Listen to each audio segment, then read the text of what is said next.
Assalamu alaikum warahmatullahi. How are you doing today, people? Today we'll continue to read about the book that teaches us about how to deal with the Quran during Ramadan. Ramadan is coming to us inshallah soon, and may Allah preserve our lives till Ramadan and beyond Ramadan. So let's get into it. So the most beloved deeds to Allah are the most consistent, even if they are small.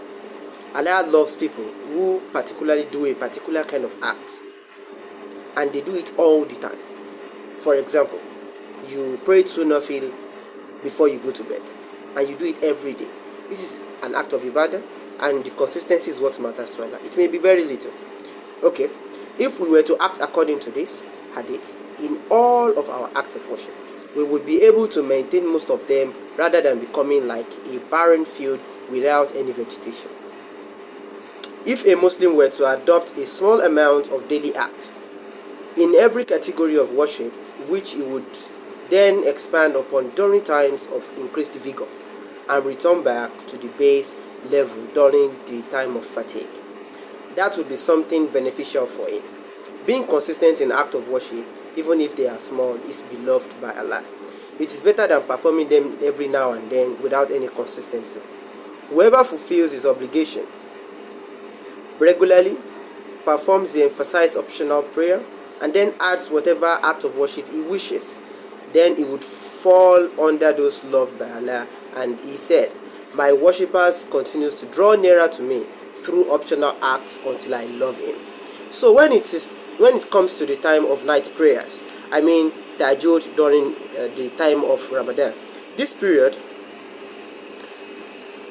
we should strive not to sleep in a very lengthy manner. We should try to reduce the amount of time we spend sleeping. We should not sleep until he has prayed 3 rakahs of prayer, even if they are short. And if he finds himself eager to do more than that, he can do more. Otherwise, he can simply perform those 3 rakahs. It is sufficient that you pray at least 1 rakah in the midnight. But it is much loved, much preferred, much recommended that we should try to do more than just doing the bare minimum. And when it comes to reciting the Quran, he adopts the practice of reciting 1 juz each day. If you can't read 1 juz a day, read 1 page a day.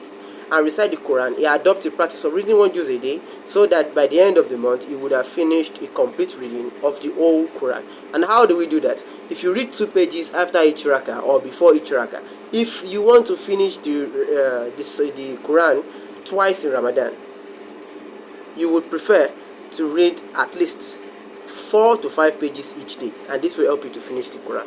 May Allah make it easy for us. Assalamu alaikum warahmatullahi wabarakatuh.